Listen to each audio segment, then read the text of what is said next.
Kita dipertontonkan kepada rakyat Indonesia oleh PDI Perjuangan tentang bagaimana kejamnya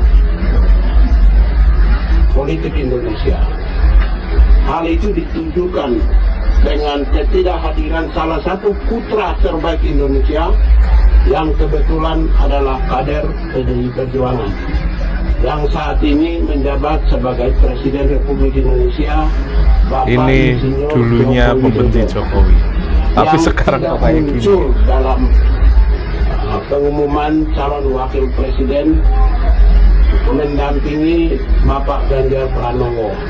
Andaikan kalau saya jadi presiden dan diperlakukan tidak adil seperti begini, dipertontonkan kepada publik seperti begini, saya Bapak pasti Jokowi kan menyatakan sedang keluar ada kegiatan dari di luar negeri, Pak Pigai. Bapak Presiden, Bapak itu terhormat. Saya suka kritik Bapak, tapi dalam kebijakan. Tapi secara pribadi saya selalu menghormati Bapak. Bingung sama keadaan Tapi seperti soal ini. kebijakan saya selalu kritik. Hari ini martabat Bapak, harga diri Bapak itu direndahkan terus menerus. Pak Jok masih merasa Presiden Jokowi mendukung Ganjar Pranowo? Masih. Bukan mendukung Prabowo Subianto? Masih mendukung Ganjar. Dengar itu. Menurut Anda Presiden Jokowi akan secara gamblang bicara dukung-mendukung? Biasanya beliau gamblang. Dengan posisinya sebagai kepala negara? Sebagai kader partai, sebagai kepala negara, kepala pemerintahan, ya, dan punya relasi yang baik dengan saya. Insya Allah. Masih. Masih yakin? Yakin. Saya juga yakin bahwa Pak Jokowi ini juga akan mendukung Ganjar Pranowo. Yakin 100% saya. Gitu. Ya kemarin kan sudah lihat semuanya pelaksanaan keputusan yang dilakukan, yang diputuskan oleh Ketua Umum PDI Perjuangan Ibu Hajah Megawati Soekarno Putri. Lu udah jelas semuanya kemarin kok. Bu Mega sudah ngumumin, seluruh DPP ada. Saya pulang dari Pak Jokowi, di briefing sama beliau. Nanti dulu toh sabar. Biar beritanya nanti tambah. Nah ya, ini kok makin lucu saja ya. Dulunya ini Pigai, Natilius Pigai ini kan penyinyir Jokowi banget ya. Dia kan dekat dengan Prabowo lah. Tetapi kok sekarang pernyataannya seperti itu ya. Seakan-akan mengasihani Pak Jokowi karena tidak diundang di pengumuman pencapresan Pak Ganjar dan Pak Mahfud MD. Kok didramatisir sekali sih gitu loh. Loh Pak Pigai, kan sudah jelas kan, sudah gamblang kan. Pak Jokowi berkunjung ke China dan Arab Saudi untuk melakukan kunjungan kerja. Lah mana mungkin sih bisa datang gitu loh.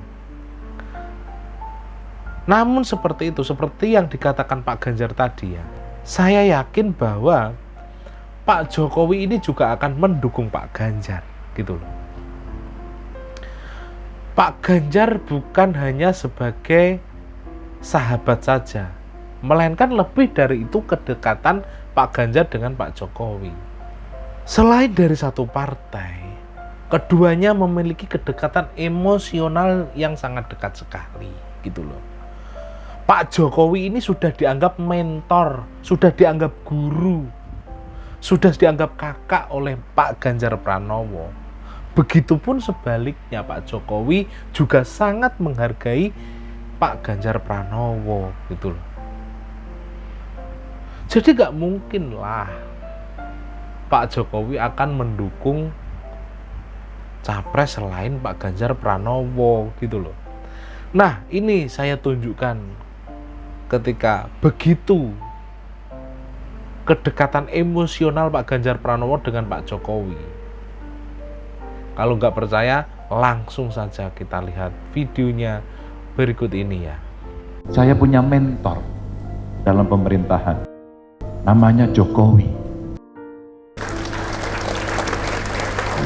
Seseorang yang dicap pelongo-pelongo, seseorang yang dicap tidak pintar, dengan badan yang sangat kurus, yang pada saat mau maju Pilgub DKI, beliau punya seragam Satgas dengan dipoto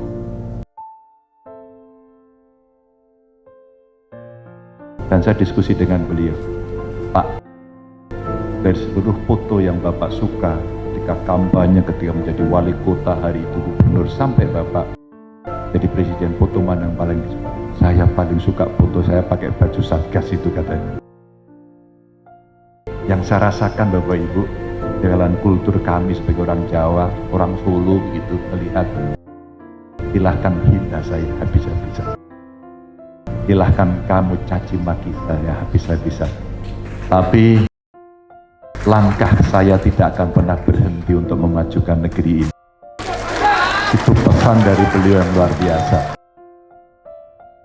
Dan dengan segala keterbatasan beliau, dengan stempel PKI pada saat itu, sehingga dia harus kalah dalam beberapa tempat dan kontestasi, ada kata menyerah. Bahkan di daerah yang kalah, cinta beliau diberikan habis-habisan pada daerah yang kalah. Saya belajar Bapak Ibu, keberanian untuk menunjukkan bahwa Indonesia mesti berdaulat dalam bidang politik, dia tunjukkan wabil khusus dalam politik ekonomi. Semua boleh teriak keras, semua boleh lantang berbicara, tapi itu mulut, bukan pikiran, hati, dan keputusan. Bukan. Bung Karno jatuh, didahului peristiwa 65. 66 terjadi pergeseran, pergantian kekuasaan dengan Super Semar. 67 Undang-Undang Penanaman Modal Asing lahir. Kurang lebih 68, 69 Freeport berdiri, dan tidak ada satupun di antara para pemimpin mampu untuk mengambil alih kecuali Jokowi. Seseorang yang tidak pernah berteriak, seseorang yang sangat jarang menunjukkan aura wajah kemarahan, jarang. Tapi dia memutuskan dengan pikiran yang jernih, dengan muka tersenyum, tapi diambil secara keseluruhan. Bapak Ibu, itulah nyali sesungguhnya. Itulah nyali sesungguhnya. Bukan wajah garang dengan intonasi yang tinggi, bukan sama sekali.